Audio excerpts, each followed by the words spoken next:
300 eurų prieš 3000 eurų. Ar verta mokėti 10 kartų daugiau už suvirinimo aparatą? O gal tai tiesiog marketingas?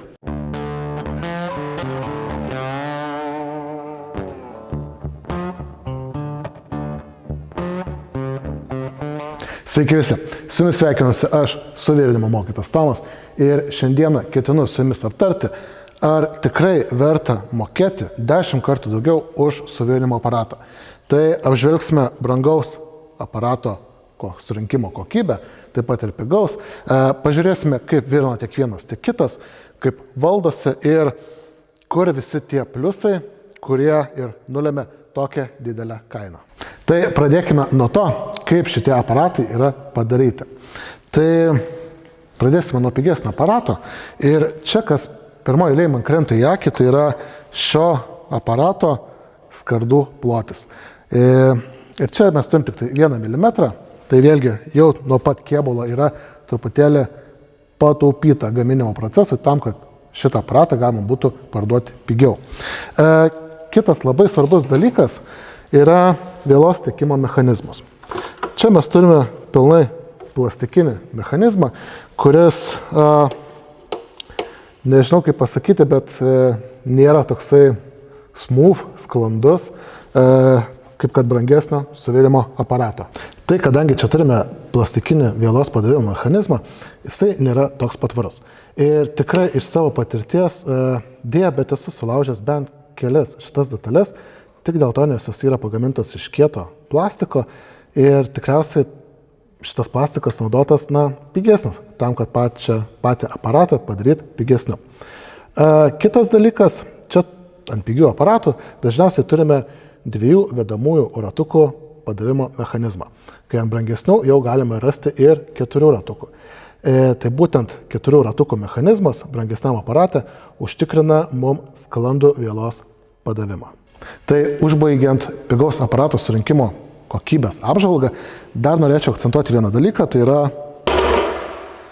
taip, šitas turint tiesiog paprastą skardinį dangtelį, prisuktą labai pigiais vyriais ir netgi kartais uždaryti mums ganėtinai yra sunku tokį dangtį. Tai atsiprašau už garsus, bet tai va, čia irgi parodo tai, kad šis aparatas yra pigesnis. Dar vienas dalykas, tai yra laidai. Perkant pigius aparatus, nors šiaip šis aparatas turi ganėtinai gerus laidus, bet dažnai gaunam prastus mažos skersmens laidus, kurie taip pat greičiau sudyla, ne taip gerai perduoda mūsų suvirimo srovę. Tai irgi į tai labai reikėtų atkreipti dėmesį, ypatingai masės laidai dažnai atkeliauja 200 amperų aparatas su 16 mm skerspjūvio laidais. Tai irgi yra labai per mažai ir dažniausiai virinant su laiku jum pradeda svilti masę, tai tenka pasikeisti didesnę. Tai vėlgi visą tai perkant tikrai atkreipkite dėmesį, bet kaip ir minėjau prieš tai, tokias detalės daro šitą aparatą pigesniu. O dabar pereikime prie brangesnio suvirinimo aparato. Ir pirmasis dalykas, kuris bent jau man atkreipė dėmesį, tai yra mūsų plastikas, kuris yra tikrai minkštesnis ir norėčiau sakyti vizualiai bei taip, kaip jaučiasi, jisai yra tvirtesnis. Kitas dalykas, kaip ir nuo aparato, reikėtų pažiūrėti, iš kokio storio skardos jisai yra pagamintas. Ir čia jau turime fainus vyrius, o skarda buvo naudota 2 mm storio. Tai visas šiaip aparatas yra iš 2 mm storio skardos, kas tikrai duoda didesnę pačią aparato apsaugą, patį jausmą, tokią tvirtesnę, kietesnio, bet jisai sveria truputėlį daugiau. Ir brangesniam aparate jau turim ganėtinai kokybišką ir gerai surinktą padavimo mechanizmą, kuris yra 4 ratukų. Visos plastikinės dalis yra iš ganėtinai tvirto, faino plastiko. Viskas apsaugota metalo skardelėmis ir pats mechanizmas yra jau pilnai metalinis su tam tikrom plastikiniam detalėm. Tai yra labai patikimas, geras padavimo mechanizmas. Kas dar liečia padavimo ratukų mechanizmą, tai 4 ratukai mums užtikrina žymiai sklandesnį darbą, bei jau leidžia naudoti ilgesnės suvirinimo degiklio šlangas. Kaip pavyzdys, jeigu ant vieno ratuko uždėtume 4, 5, 6 metrų degiklę, jau turėtume strigimą, vielą būtų labai sunku įstumti ir virinimas taptų tikriausiai nelabai ir pakenčiamo. Kur čia galim dėti drąsiai 6 metrus ir turėsim lygiai tokį patį sklandų darbą kaip su 2 metrų degikliu. Na, o kalbant apie šio suvirimo aparato priedus, tai visi laidai tikrai atkeliauja ganėtinai minkšti, malonūs, tvirti. Lygiai tas pats netgi ir su dujų šlangelė, tai jau ateina gamykliškai užpresuota, tvirta, bet tuo pačiu ir minkšta dujų žarnelė. Žinoma, šitas aparatas gyvenimo matęs, negaliu smarkiai pakomentuoti, su kokiu degikliu ar masės kabelis atkeliauja, kadangi pas mus jie jau senai pakeisti, bet vėlgi norėčiau atsižvelgti tai, kad brangesni aparatai dažniausiai atkeliauja taip pat ir su brangesniais aksesuarais. Tai vėlgi tai ir pakelia šio aparato kainą. Na, o dabar apžvelgėme abiejų aparatų surinkimo kokybę ir manau keliaukime pažiūrėti, kaip jie valdosi, kaip atrodo jų meniu ir kaip sklandžiai juos galima nusistatyti. Na tai kas liečia aparatų nusistatymus, šiaip abu turi savo pliusų ir savo minusų. Šio atveju pigesnis aparatas, iš tikrųjų gal sakyčiau, man nusistato truputėlį greičiau, tai jom užtenka pasirinkti vielos storį, tai pavyzdžiui mes dabar įsidėjom 0,8, pasirenkat, kad virinat dujas ir jau galit reguliuoti. Žinoma, reguliuojat tik tai vielos padavimo greitį metrais per minutę, tai tarkim kaip pavyzdys, nusistatau 6 ir važiuoju virinti. Tuo tarpu brangesnis savo kėbalę turi specialią lentelę, jeigu atidarę dangtį jūs ją rasite, pagal kurį turėtumėt nusistatyti savo darbą. Tai šiuo atveju mes turim 0,8 vielą, mikso dujas, tai yra 6 darbas. Nusistatom 6 darbą ir tada galim reguliuotis arba mūsų metalo storį, kas yra ganėtinai patogu, naujam pradedančiam arba siekiant greito nusistatymo. Pavyzdžiui, pasiemu 4 mm, užsistatau 4 mm, važiuoju virint. Arba galim nusistatyti tą patį vielos padavimo greitį, kaip pavyzdys reikia 6 metrų per minutę, užsistatau 6 metrus per minutę, važiuoju virint, arba amperus. Tai kaip pavyzdys, jeigu žinau, kad 1 mm reikia apie 30-40 amperų, nusistatau 80 amperų ir einu virinti 2 mm storio plieną. Tai tiek vienas, tiek kitas aparatas turi labai panašias papildomas funkcijas, tai yra 2T4, tai režimas, lygiai tas pats ir čia. Turim, jeigu mums trūksta truputėlį voltažą, galim pasididinti tiek ant šito ratuku, tiek ant šito įėjusi papildomas funkcijas. Šiaip principai, iš tikrųjų, funkcijos tikrai yra ganėtinai panašios. Tiek čia turim dujų praputimą, vielos padavimą nevirinant, viskas beveik tas pats. Ar kai kurios funkcijos sklandesnės? Manau, kad taip. Ką turiu omenyje? Tai tą pačią pigaus aparato reguliavime, jeigu aš, pavyzdžiui, pasikelčiau induktyvumą, tą skirtumą aš jaučiau, bet kiek jisai tikras ir kiek stipriai, nežinau.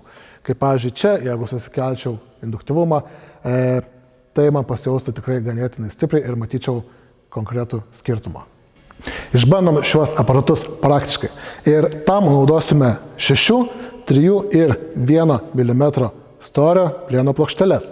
Prie abiejų aparatų jungsiu mikso dujas, įdėjau tą pačią ganėtinai pigią paprastą vielą, 0,8 storio ir pažiūrėsime grinai vieną su kitu aparatu, kaip jie virina.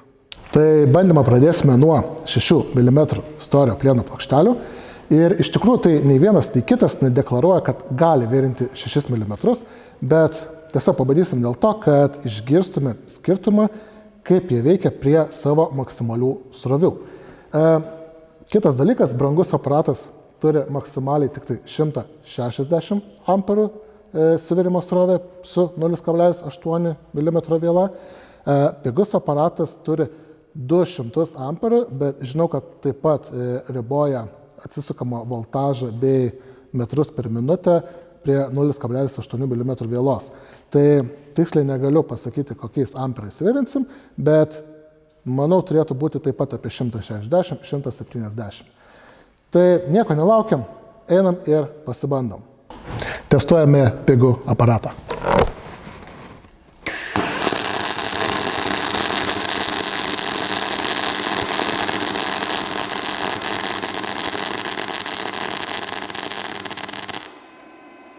O dabar brangus aparatas.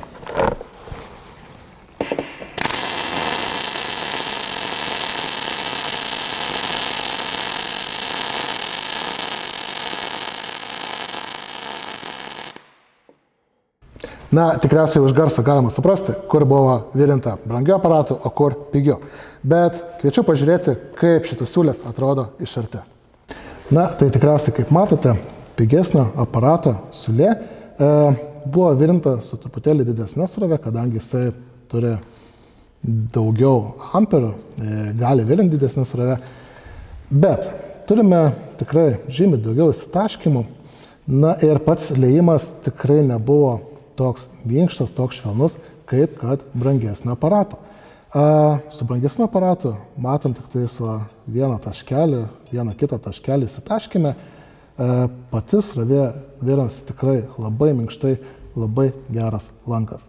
Tai vėlgi, suvirinime prie didžiausios suvirimo srovės. Manau, kad bent jau vizualiai tikrai nugalėjo brangesnis aparatas, tačiau pigus visai neblogai pasirodė. Žinoma,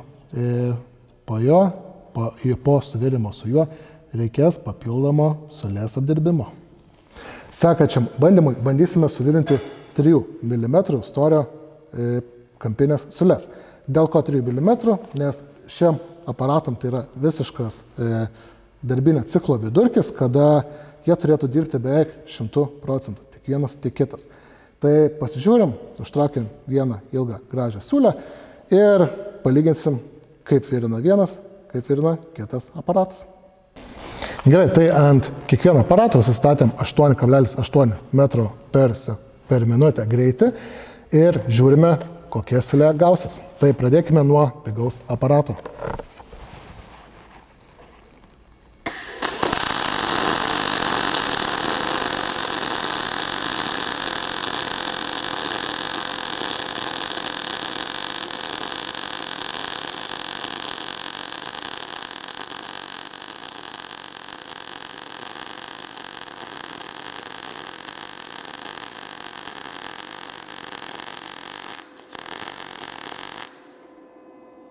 Tai baigiam su pigiu aparatu, dabar keliaukime prie brangaus.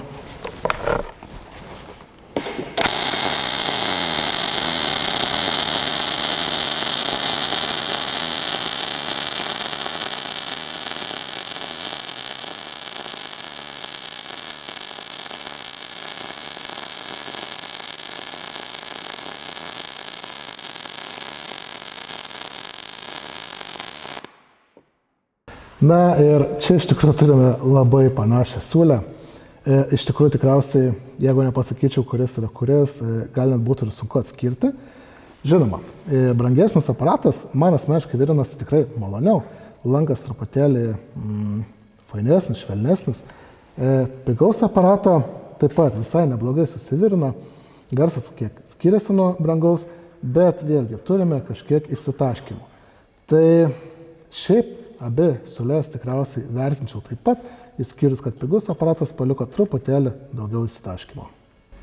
Na ir paskutinis, tikriausiai ekstremaliausias bandymas yra 1 mm storio plokštelės. Tai ypatingai pigių aparatų labai dažnai pasijaučia tas nekokybiškumas ant mažų srovių. Tai būtent čia ir pažiūrėsim, ar pigus aparatas gali taip pat gerai suvirinti plonus metalus, kaip ir brangus.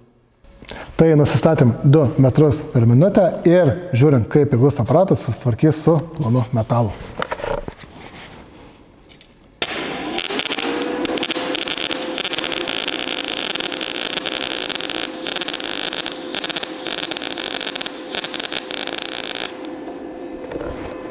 Tai pigus aparatas su plonu metalu susitvarkė tikrai ganėtinai neblogai. Žinoma, gal kiek nepatiko pats suvirimo garsas, bet turim labai gražią siūlę, kurią vėliau parodysiu. O dabar bandom šį brangųjį aparatą.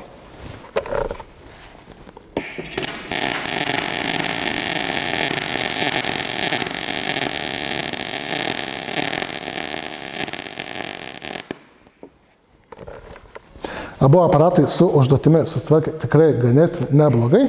Manau, pažiūrėkime iš arčiau, truputėlį pakomentuosiu. Tai tiek pigaus, tiek brangaus aparato siūlė gavosi tikrai ganėtinai nebloga. Žinoma, nebuvo kiek patogu virinti, tai pabėgo truputėlį pati siūlė. Bet šiaip iš esmės visai neblogai. Pigesnio aparato siūlė girdėjasi gal kiek netoks malonus lankas kaip su brangesniu, bet abudu susitvarkė su darbu tikrai ganėtinai neblogai. Išbandėme šios 2 suvirimo aparatus, tai mūsų brangųjį ir pigųjį. Gerai, tai ar verta aplamai pirkti brangų, kodėl negaliu imti ir visko virinti su pigiu? Padarėm bandymus, kaip matėte, tikrai labai mažai atsilieka tas mūsų pigusis aparatas nuo brangiojo, bet iš tikrųjų jie turi savo paskirtas. Pigusis aparatas yra skirtas garažui, namams, kaip matėte, puikiai virina plonus metalus, tai automobilio slenkščiai, kėbulo detalės, viskas su juo ok. Jis dirba, atlieka savo darbą, žinoma, surinkimo kokybė. Plonesnis kardas, plonesnis izoliacinės medžiagos bei pigesnis pagaminimas tam, kad galima būtų duoti jums pigesnę kainą. Didysis tuo tarpu, kaip ir minėjau prieš tai, pramonė, dideli darbai, stambus objektai, pasakykim taip, kiekvieną dieną skirtas drožimui. Išvažiuojate, dirbate, niekada nesukate galvos, ar kitą dieną jisai veiks ar ne. Tai čia ir yra pagrindinis skirtumas, dėl ko jūs mokate pinigus. Tai su šitu skirta pinigus uždirbti, su tuo taip pat galite uždirbinėti, bet nežinote, kada gali prireikti įsigyti kitą tokį patį. Tai pagrindiniai tokie ir skirtumai būtų. Abudu virina gerai, man asmeniškai tas gal truputėlį fainiau, maloniau virino, bet 10 kartų pigesnis variantas lygiai viską tą patį sutvarkė. Tai palieku spręsti jum, ką įsigyti jum tikrai nepasakysiu. Viskas priklauso nuo to, kiek ir ką dirbate. O tiek. Tai padėkosiu, kad žiūrėjote mano kanalą, šitą video, kad žiūrėjote ne kanalą. Užeikite mano kanalą, ten rasite daugiau mano video. Nepamirškite paspausti laiką, pasubscribinti ir komentaruose parašykite galbūt kokį jūs aparatą naudojate ir kodėl reiktumėtės būtent tą brangesnį, o ne pigesnį, o gal atvirkščiai. Tai ačiū bei iki kitų kartų. Viso.